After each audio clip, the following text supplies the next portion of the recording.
3 दिसंबर 2025 की टॉप 10 भारतीय राजनीतिक न्यूज हेडलाइन। दिल्ली एमसीडी उपचुनाव परिणाम घोषित। दिल्ली के 12 वार्डों में एमसीडी चुनाव में बीजेपी ने 8 सीटें जीती है, जबकि आप को 3 और कांग्रेस को 1 सीट मिली है। मतगणना में 51 उम्मीदवारों की किस्मत का फैसला हुआ, जो दिल्ली विधानसभा चुनाव से पहले महत्वपूर्ण संकेत देता है। विपक्ष ने ईवीएम पर सवाल उठाए हैं। महाराष्ट्र स्थानीय निकाय चुनाव परिणाम स्थगित। बॉम्बे हाई कोर्ट की नागपुर बेंच ने 222 नगर परिषदों और 42 नगर पंचायतों के चुनाव परिणाम में 3 दिसंबर से टालकर 21 दिसंबर तक कर दिया है। 35% मतदान के बीच कांग्रेस ने फैसले को पक्षपातपूर्ण बताया है, जबकि बीजेपी ने इसे न्यायिक प्रक्रिया कहा है। इससे राज्य में राजनीतिक हलचल बढ़ गई है। बिहार विधानसभा डिप्टी स्पीकर चुनाव 4 दिसंबर को। बिहार की 18वीं विधानसभा में स्पीकर प्रेम कुमार चुने गए हैं। डिप्टी स्पीकर ने नामांकन 3 दिसंबर तक, चुनाव 4 को। नीतीश कुमार सरकार ने सदन को हाईटेक बनाने का वादा किया है। आरजेडी ने एनडीए पर हमला बोला, कहा विपक्ष की आवाज दबाई जा रही है। संसद शीतकालीन सत्र प्रारंभ। परसीमन पर विवाद तेज हुआ।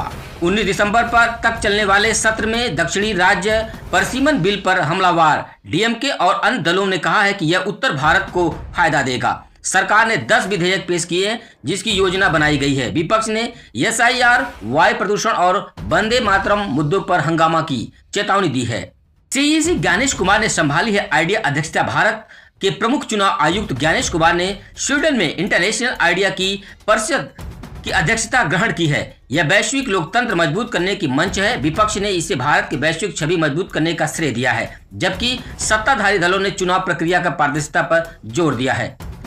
गुजरात कांग्रेस की जन आक्रोश यात्रा शुरू। गुजरात कांग्रेस ने मेसाणा में परिवर्तन संकनाद के तहत जन आक्रोश यात्रा शुरू कर दी है। महंगाई, बेरोजगारी पर केंद्र सरकार को घेरा है। पार्टी अध्यक्ष ने कहा कि 2027 में चुनाव की तैयारी है। बीजेपी ने इसे नाकाम प्रयास बताया है। राज्य में राजनीतिक तापमान बढ़ गया है। नेशनल हेराल्ड केस में सोनिया राहुल पर एफआईआर। दिल्ली पुलिस ने ईडी शिकायत पर सोनिया गांधी और राहुल गांधी के खिलाफ नेशनल हेराल्ड मामले में एफआईआर दर्ज कर ली है। कांग्रेस ने इसे राजनीतिक साजिश कहा है, जबकि बीजेपी ने भ्रष्टाचार उजागर होने का दावा किया है। कोर्ट में सुनवाई जारी। विपक्ष ने संसद सत्र में बड़ा मुद्दा बनाने का ऐलान किया है। संचारसाजी ऐप अनिवार्यता पर राजनीतिक बवाल। सरकार ने स्मार्टफोन में संचारसाजी ऐप प्रीलोड करने के आदेश पर विपक्ष ने निगरानी का आरोप लगाया है। आपने और कांग्रेस ने इसे गोपनीयता का उल्लंघन बताया है। टेलीकॉम मिनिस्ट्री ने साइबर सुरक्षा का हवाला दिया है। सिलिकॉन वैली से भी चिंता जताई गई है। डॉक्टर राजेंद्र प्रसाद जयंती राजनीतिक श्रद्धांजलि। भारत के प्रथम राष्ट्रपति डॉक्टर राजेंद्र प्रसाद की जयंती पर सभी दलों ने श्रद्धांजलि दी है। मोदी ने उनकी सादगी को याद किया है, जबकि राहुल ने लोकतंत्र मजबूत करने का संदेश दिया है। बिहार में विशेष कार्यकाल, जहां नीतीश ने उनके योगदान को राज्य की राजनीति पर आधार बताया है।